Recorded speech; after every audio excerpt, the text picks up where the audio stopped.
Hey, hello everyone. Welcome to another episode of this marriage thing with the Daniels. So today we want to talk about something really very, very key, something that affects everyone. It's the way divorce is happening these days. It's almost like in every family there is one person that is divorced.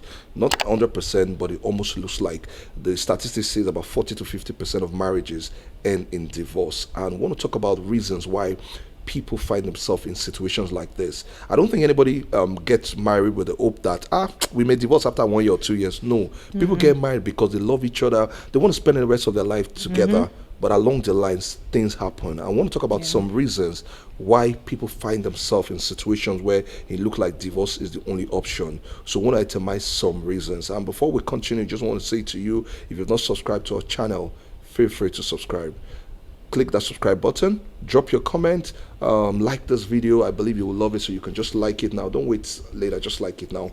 Subscribe, share the video. We'll love it to see your comment. We'll love to know that people that are watching our videos, they subscribe to the video because it means a lot to us. Okay, so what will you say about divorce? So just as my husband said, there are some families that at least have 1 or 2 cases of people who have had to divorce for several reasons. I mean, there are several reasons people divorce. But the sad reality is that sometimes, now not in all cases, sometimes the pain or the resentment or the emotions that comes with divorce doesn't always go automatically. Sometimes it's until maybe one party exits this world, that is when the pain goes. And that goes to tell you that divorce doesn't always solve the problem 100%. So one of the things that you can do is to see how you can build your marriage in such a way where divorce will not have to come into the picture. Very true. You know what, I just remember Miles Moore, the late Miles Moore. He said something that he feels to his own estimation that divorce is worse than death. Because he believes that with death, you're totally separated from that person. You can't see the person again. Imagine how painful death is. And he's saying that divorce is even worse than it, because in this case, you're separated from someone that you're still going to be seeing the person. If you guys have children, you're still going to be having to talk with a person. Even if you don't have children, sometimes relatives, friends will still bring you guys together. Sometimes it may be that you guys are in the same community or something like that, and he gave other reasons. And for someone like Miles Moore to say that, you want to know that he has reason why he's saying it. See, divorce is not the way society is making it to look like, we don't get married, we move on, we don't get married, move on. Ask people that have been divorced. They genuinely ask people. Like, don't just go with what you see on social media.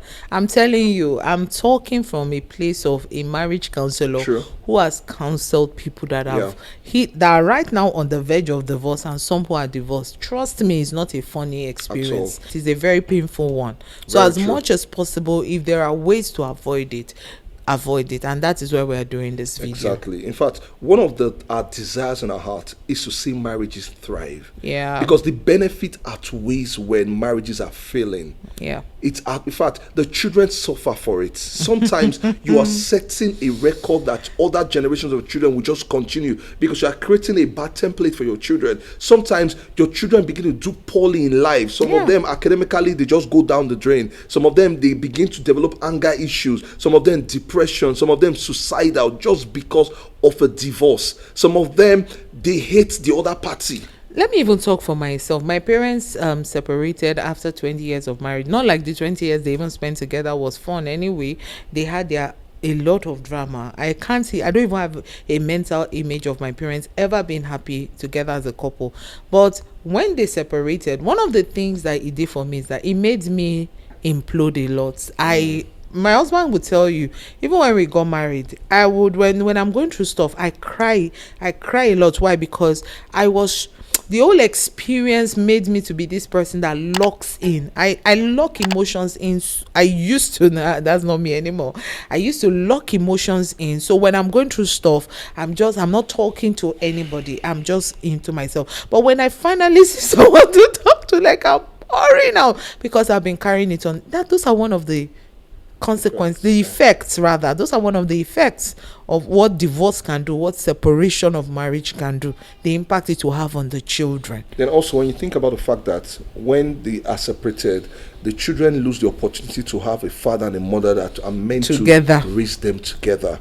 And now that they are we had to separated, learn on the job. do you understand? So in fact, We had to learn on so the much. job. A lot of times, children they become dysfunctional. Sometimes I pray for children that I know that are in this situation. Yeah. It takes the grace of God for children to come out of such and be normal. And if you look at the society today, you see what is happening. You realize that a lot of children are the way they are because their parents are not there. Yeah. And that's why we're talking about divorce, and we're talking about reasons why people find themselves. So when you begin to check out these reasons, either you're married today or you're not married, you begin to ask yourself, am I already setting in motion divorce? Am I already doing things that will end this? But the Bible says there's a path that seems right unto a man, but the end of it is destruction. So you want to check, am I on that journey already? And if you are, begin to trace your steps. And if you need counseling, if you need couple therapy, reach out to us. So I want to take the first reason people divorce. The first reason, which I've even seen play out over and over, people have even reached out to me sometimes to ask, is pregnancy before marriage. So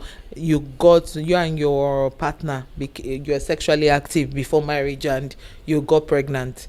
Now it's not like you guys were already planning marriage, or you guys are just dating. And maybe you talked about it once in a while, but it was not. Yeah, like it wasn't a major. But now you're pregnant. Your families are now talking about, oh, you have to marry the guy, you have to marry the lady, and all of that. I can still remember a case that I knew when it happened. And the guy reached out to me and he said, Pastor, for me, this is what is happening. And I'm under pressure to marry this lady. I'm under pressure to. And I told him categorically, I said, don't. I said, this marriage is not going to end well because you are not ready for marriage. First of all, your mindset about marriage is wrong. You're not ready. You're only going to make this lady miserable. But he said, you know what? As long as he's able to have money, take care of the girl, take care of the child. I said, okay, no problem. We're here. That marriage did not last 2 years. 2 years, wow. It didn't last 2 years. In fact, because of the turbulence they began to go through, the lady had to get close to me because she became emotional. She became a bit dysfunctional. Her mindset was just, she was not herself. So I had to journey her on emotional healing. So imagine I'm now mentoring two of them. The whole pain, it was unnecessary. And I remember at some point I told them, I said, you guys, you knew this was unnecessary. So after a while, but I couldn't be the one to say, go your separate ways. After a while, the both of them decided to go their separate ways. And they are divorced today. They have a child. The child is still there. And they are divorced. And there's still another case that I know. The lady was so sure, no, I'm going to get married. I don't have any family. There's nobody I will run to. And she ended up getting married to this guy. This guy was not just only, and this guy said he wasn't ready for the marriage because he didn't even have money. This guy was a cleaner, for crying out loud. He didn't have money. Do you understand? But they said, no, get married to him. He's the father of the children. Get married to him. And she got married to him. This lady she was the one taking care of those children, because he became an absentee spouse. And to top it up, he began to cheat on her, have girls outside. You don't have money, but yes, you're cheating. So it was terrible. At the end of the day, they had to separate. So the fact that you're pregnant for the guy that you are dating doesn't mean you have to get married to the person. That is the truth. Yes, it looks embarrassing that now you're going to have a child out of wedlock. But like I always say, you should have thought about that. But now you're in that situation, it's best for you to be a single mother with a sane mind. Yeah. Than to get married to someone because you're pregnant for them, for this person, and now you're having to deal with emotional abuse. You're having to deal with possible domestic abuse. You're having to deal with probably a chronic cheat.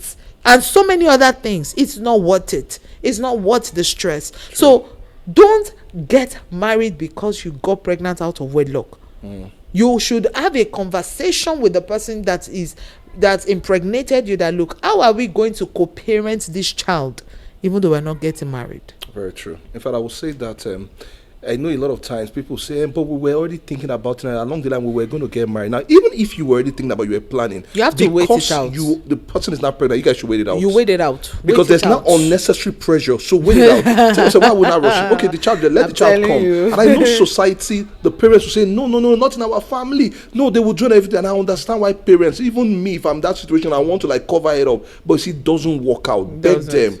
Don't let anybody force you. You know what you're talking? I remembered David. So David had several wives and had several children from different wives. If you remember the story, how one of David's sons slept with, or not even slept, raped one of the siblings, sisters. the half sister, and when they raped her, she made a statement that when she was talking, I remembered, she begged the brother that don't let this shame be on me. You've raped me already. Let's go and talk to our father David and let's get married. That's to tell you, as far back as then, the societal concept is that when two people get married or things like that happen, let's use marriage to cover it up. It does not work. It doesn't work. It does not work. So please, don't let anybody pressure you. And for the guys, we don't even subscribe to premarital sex, but now it has happened. Don't let anybody bully you. Don't let the pressure, the wife family or the wife and everything. It is your responsibility, no doubt about it. Accept it. Decide how we'll come together to co-parent, but does not mean you must marry. Most of the time, it doesn't work out well. As I was saying it, I know somebody will say, I don't hear. I almost want to say, let's bet. You will come back and say, but he told us. But we don't want it to be that way. Please give ears to what we're saying. Yeah. So the second reason is infidelity. Infidelity. In fact, there are so many stories. People come for counseling every now and then, and infidelity is almost on the top charts. How is either the husband or is either the wife, and people don't realize that even the Bible said it. Even Jesus Christ said it, that infidelity is one of the grounds for divorce. Because what you've done is that you have torn the fabric of that union. You've shattered it. Two of you are meant to be one. You now took yourself to join with another person. Even when the other couple is deciding to see how we'll make it work, you see, it puts a lot of strain on the marriage. Infidelity. And we're saying it because a lot of people think there's no big deal now. Most men, there's no big, I beg you, everybody's doing it. No, it's a life from the pit of hell. Not everybody is doing it. Not everybody's. Now, for you that have been doing it and you've been getting away with, think about it. The mercy of God has helped you. The question is, do you want to end in divorce? In fact, if you even look at Proverbs 5 is a scripture from beginning to the end. It's a scripture that every married couple, even as before you get married, as a married man or a guy about to get married, this is a scripture you should read. But just as he was talking, if you read verse 3, this was Solomon talking about giving an advice to young men to not have anything to do with another woman. He said, for the lips of an immoral woman are as sweet as honey. Talked about, he said, a pathway. I don't want to read the entire scripture. He said it leads to death. He said in the end she's as bitter as poison, as dangerous as a double-edged sword. That's that person that is like your side chick, or is the person you guys are just becoming sexually entangled or emotionally entangled. They said don't go down a path, but now look at what the consequences of it. That when it says stay away, verse 8 says stay away from her, don't go near the door of her house. He said if you do, now this is the consequence. Say you will lose your honor. True. And you will lose it to merciless people who will take all you have achieved. He says strangers will consume your wealth and someone else will enjoy the fruit of your labor. He said in the end you will groan in anguish when disease consumes your body. He said you will say, how I hated discipline. If only I had not ignored all the warnings. Why didn't I listen to my teachers? Why didn't I pay attention to my instructors? He said I have come to the brink of utter ruin and now I must face public disgrace. This is the scripture talking.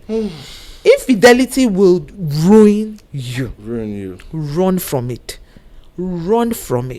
It does not pay at all. It does not pay. Some guys have told me, but my wife is not able to satisfy me sexually. She doesn't give it to me the way others give it to me. And I'm like, see, these things can be learned. It can be learned, to be honest. And if it is a medical condition, there are professional sex therapists who can help you guys deal with your sexual issues, challenges, to have a good sexual experience.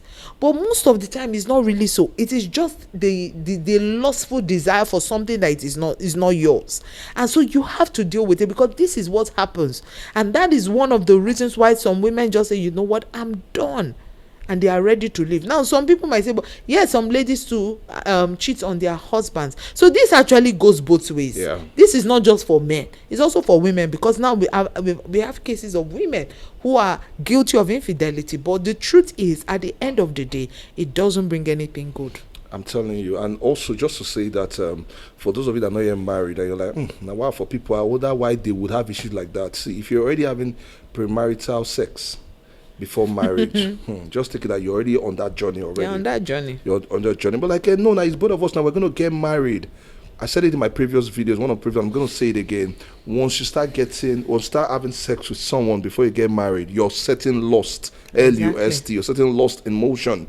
And when you set lost in motion, when you get married, now lost has to find another way to express itself. And now that you guys are married, the person is yours. You can't lust after that person. Now you will find somebody else to want to lust after. I've seen it play over and over.